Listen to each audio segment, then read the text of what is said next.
여러분 안녕하십니까? 헬로티비 뉴스입니다. 지난해부터 임기를 시작한 김포도시관리공사 사장을 두고 지역사회에서 사퇴 요구가 나오고 있습니다.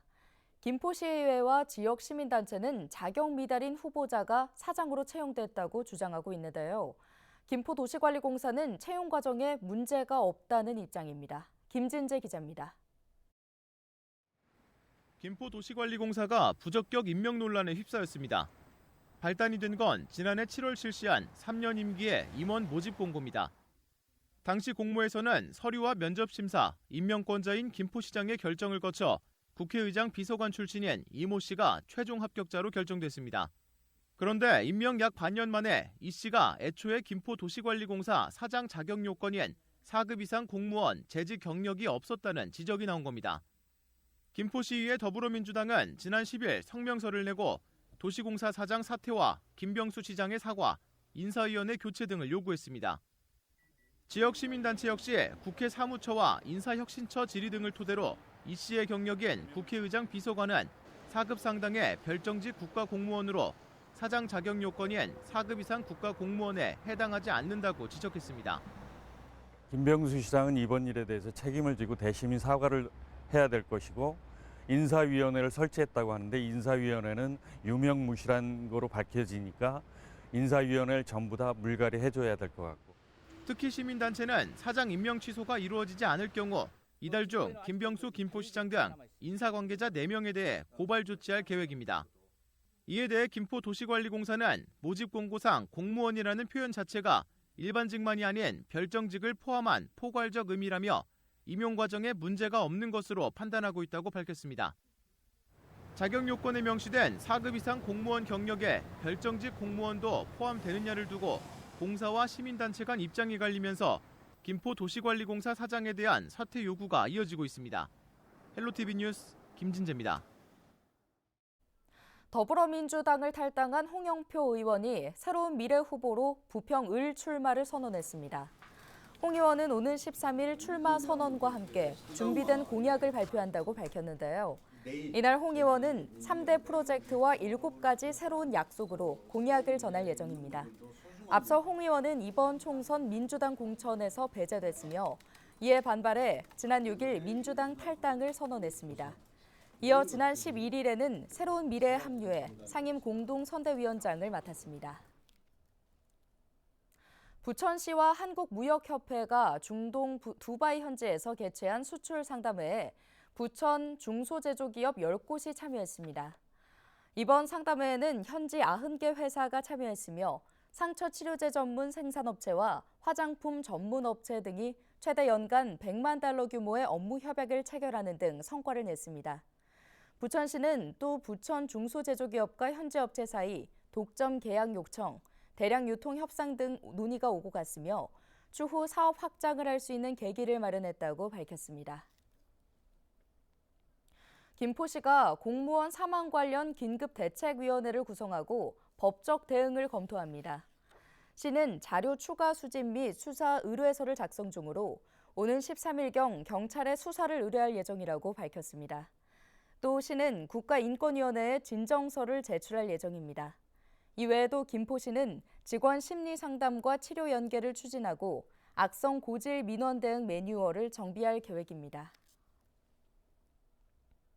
부천시가 올해 원미산 진달래꽃 개화 기간에 열리는 위조이 먹거리 축제에 참여할 푸드트럭 영업자를 모집합니다.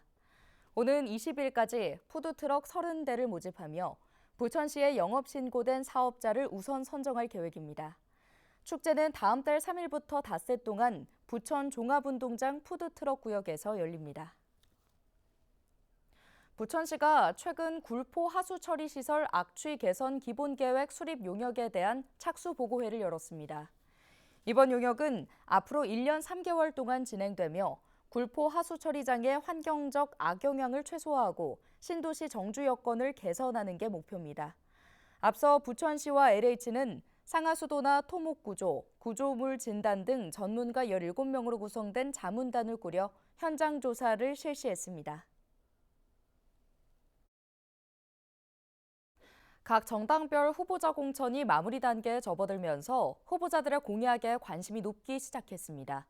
유권자들은 후보자들이 내놓은 공약들이 실현 가능한 것인지 선심성 공약인지 가려볼 수 있어야 하는데요. 오늘은 공약을 자세히 보는 방법을 살펴보겠습니다. 한국 매니페스토 실천본부 이광재 사무총장과 인터뷰한 내용을 들려드립니다. 최근 한국 매니페스토 실천본부가 21대 국회의원들의 공약 이행률을 점검했죠. 어떤 결과가 나왔나요? 예, 완료율이 51.83%로 그친 것으로 확인됐는데요. 이건 사업의 종료를 기준으로 본 건 아니고요. 이제 불가역적인 조건이 완성됐을 때 임기가 끝나도 완료될 것이라고는 기준으로 51.83%였고요. 추진 중인 공약이 42.12%라고 확인이 됐지만 이게 임기 내에 완료되기는 좀 어렵다. 임기 내에 완료될 그 조건을 확보하기는 어렵다 이렇게 좀 보고 있습니다. 한국 매니페스토 실천본부는 22대 총선을 앞두고 유권자 10대 의제도 선정했는데요. 지난 총선 때와는 무엇이 달라졌습니까? 이번 총선에서는 그 10대 의제를 보면 그 고물가, 고금리 대책, 민생 안정이 24.3%였고요. 보육 유급시설 확충 등 저출산 대책이 15.7%였는데요. 과거로 보면 이게 1순위 공약이나 이런 부분이 대부분 그 부동산 관련이나 아니면 뭐 거대 담론 위주였습니다. 뭐 검찰 관련이나 뭐 아니면 다른 정치개혁 관련이었는데요. 이제는 좀 팍팍한 서민들의 삶, 이게 좀 민생이라고 하는 것들이 좀 구체적으로 나타났다 이렇게 좀 보고 있습니다. 네, 입법과 정책 중심의 매니페스토 선거 정책을 위해 후보자들은 어떤 공약을 제시해야 할까요? 선물 보따리를 풀어놓는 산타클로스는 필요 없고요. 국가대표로서 입법부로서 어떤 공약을 할 것인지, 다시 말해서 우리 사회에 대한 그 문제 해결에 대한 답을 입법과 정책으로 제시하는 것이 중요한데요. 하고 싶은 말만 하시면 좀 안 됩니다. 10대 의제를 저희가 그 개발한 부분은 유권자가 어떤 부분을 좀 궁금해하는지, 어떤 대책을 내놓기를 원했는지 이런 것이거든요. 그래서 유권자들이 묻고 있는 부분에 대한 답을 내놓는 걸로 말씀을 하셔야 되는데 아직까지는 좀 개발 위주의 선물 보따리를 풀어놓는 형태가 좀 진행되고 있는 것 같아서 좀 안타깝게 보고 있습니다. 네, 무엇보다 선심성 공약에 유권자들이 마음을 뺏기지 않아야 하는데요. 어떤 판단이 필요할까요? 어, 어떤 것들이 대표적으로 안 지켜졌는지를 보면 좀 좋으실 것 같은데요. 조성, 건축, 건립 이렇게 개발 공약들이 대표적으로 지켜지지 못한 공약이라는 것을 한번 확인해 보시면 좀 좋을 거고요. 우리가 지금 필요한 것이 무엇인지 또 이것을 필요한 것을 이행하기 위해서 우리는 어떤 고통을 분담해야 되는지를 좀 보시면서 정책을 좀 보셨으면 좋겠습니다. 그리고 선거 때는 목소리 큰 사람들의 것들만 반영하면 안 되거든요. 목소리를 낼 힘조차 없는 사람들의 얘기를 우리 정책 공약에 잘 대변하고 있는지 이런 것을 좀 살펴봐 주시면 제대로 된 후보를 선택할 수 있지 않을까 이렇게 판단하고 있습니다. 네, 오늘 말씀 여기까지 듣겠습니다. 한국 매니페스토 실천본부 이광재 사무총장과 올바른 공약에 대해 알아봤습니다.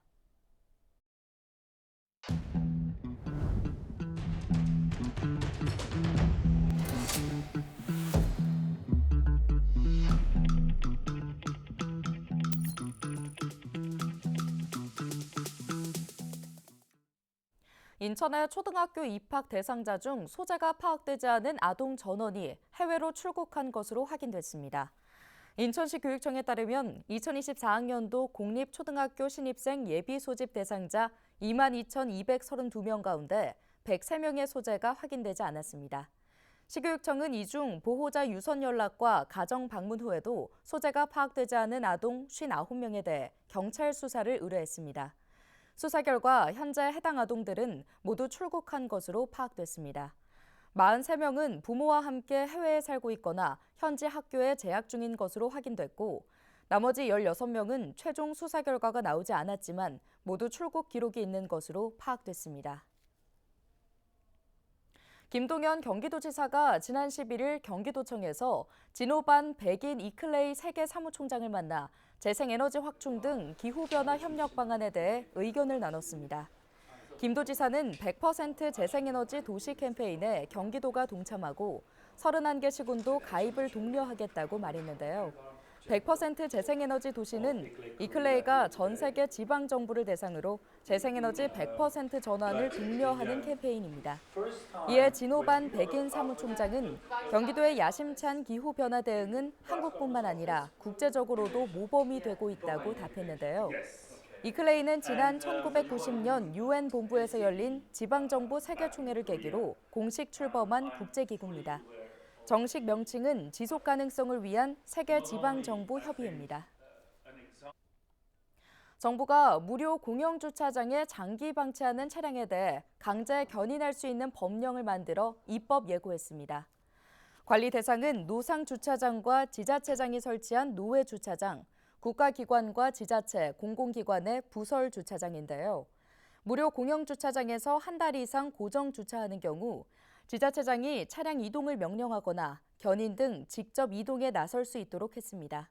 정부는 또 20대 이상 규모의 기계식 주차장인 경우 사고 배상 책임보험 가입을 의무화하고 전기차와 SUV 차량도 기계식 주차장을 이용할 수 있도록 중형과 대형 기계식 주차장의 재원 기준을 개선했습니다. 경기도 대기 중 다이옥신 농도가 환경 기준치의 5% 수준으로 매우 낮다는 조사 결과가 나왔습니다.